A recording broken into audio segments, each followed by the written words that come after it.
Good night, this is Fumi Sleepy Time Stories. Tonight's bedtime story is about to begin.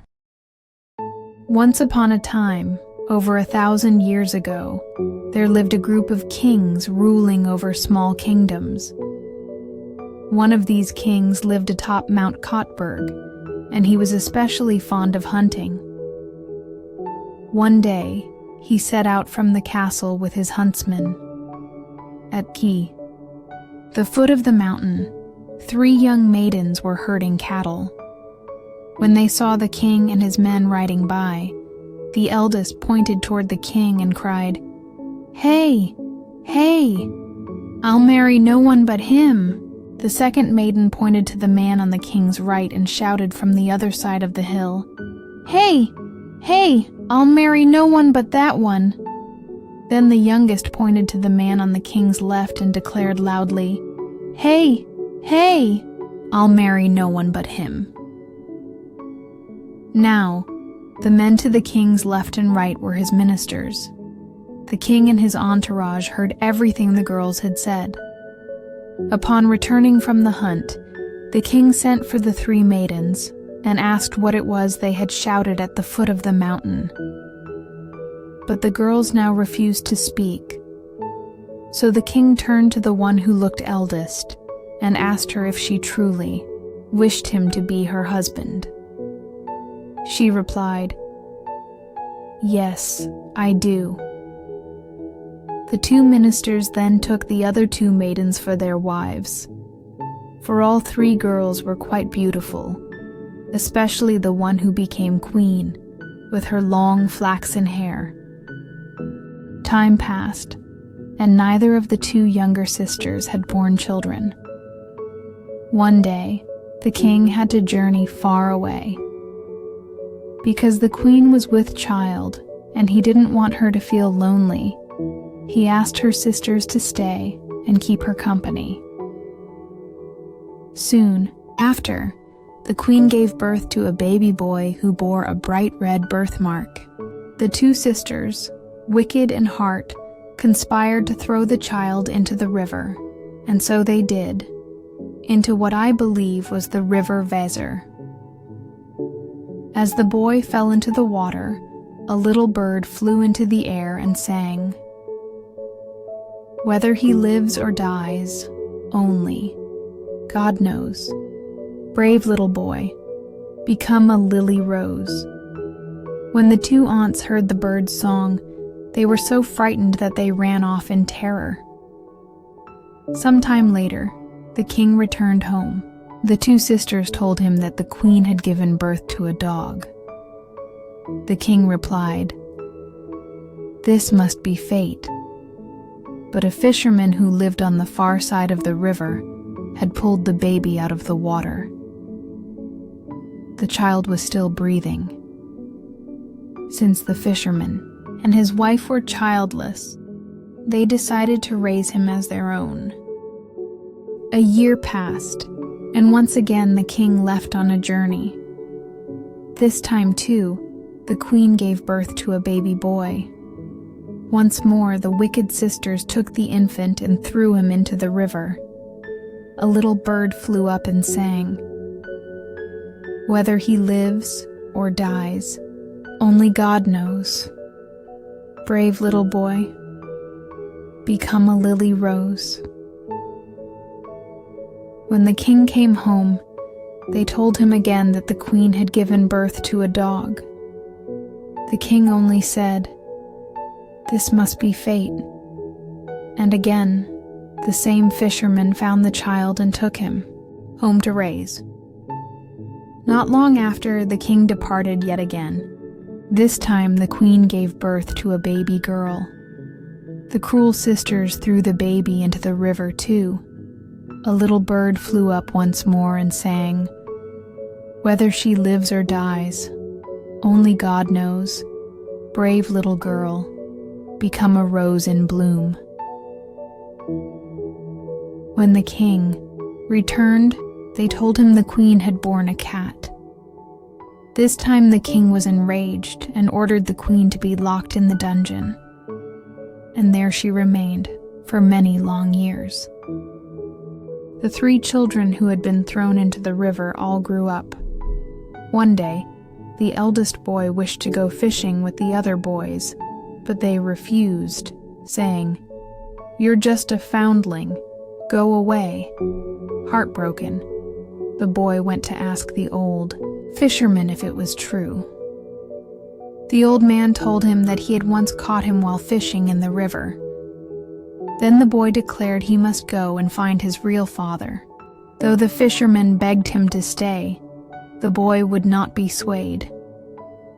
At last, the old man gave his blessing, and the boy set off at once. He walked for days and nights, until he came to a great river bank, where he found an old woman fishing. "Good day to you, Madame," the boy said. "Thank you," said the old woman. "You must wait a long time to catch a fish, I suppose." "And you," she said, "will search for a long, long time before you find your father. How do you plan to cross this river?" "Only God knows," said the boy. So the old woman carried him across on her back. But he searched far and wide, and never did find his father. A year later, the second boy also left home in search of his brother. He too came to the river, met the same old woman fishing, was carried across her back, and like his brother, found no sign of their father. Now, only the little girl was left at home. She missed her brothers terribly, and at last begged the old fisherman to let her go find them. He could not refuse her any longer and gave his consent. She too reached the great river and said to the old woman, "Good day to you, madam." "Thank you," replied the old woman. "May God bless you with a mighty catch," the girl said kindly. At those words, the old woman's heart softened. She carried the girl across the river, then gave her a magical staff and said, "Walk along this path, dear child. When you pass a great black dog, do not speak, do not laugh, and do not look at him. Simply walk on. Then you will come to a castle with its gates wide open. Step onto the threshold, place your magic staff down, and you may walk through the castle and out the other side. There, you will find an old well. At the bottom of the well grows a tree, and hanging from that tree is a bird cage with a bird inside. Take the bird cage and draw a cup of water from the well. Then return the way you came. Pick up your staff once you reach the castle threshold. When you pass the black dog again, strike his face with the staff. Make sure you hit him. Then come back to me." The girl did as she was told. On her way back, she found her 2 brothers, who had searched the world far and wide. They continued on together and reached the road where the black dog lay. The girl struck its face with the staff, and it transformed into a handsome prince. He joined them, and they all made their way back to the river. The old woman still stood by the shore. She was overjoyed to see them again, and carried them all across the river. Then, her work finished, she disappeared, for she too was now free. They returned to the fisherman's house, where they were greeted with joy. They hung the bird cage upon the wall. But the second son soon grew restless. He took up his bow and went out hunting. When he grew tired, he sat down and played a tune on his flute. The king, who happened to be hunting nearby, heard the music and walked toward the sound. When he saw the young man, he asked, "Who gave you permission to hunt here?" "Oh, no one," the boy replied. "Then whose son are you?" "I am the fisherman's son, but he has no children. If you don't believe me, come and see." The king followed him home and asked the fisherman what this was about. The fisherman told him everything. Just then, the bird in the cage began to sing, "The queen all alone, locked in her stone, O noble king, they are your kin. Those cruel aunts with wicked taunts tried to drown your heirs, but the fisher showed he cares." Everyone was astonished. The king brought the bird, the fisherman, and the 3 children back to the castle. He ordered the dungeon opened and his wife released.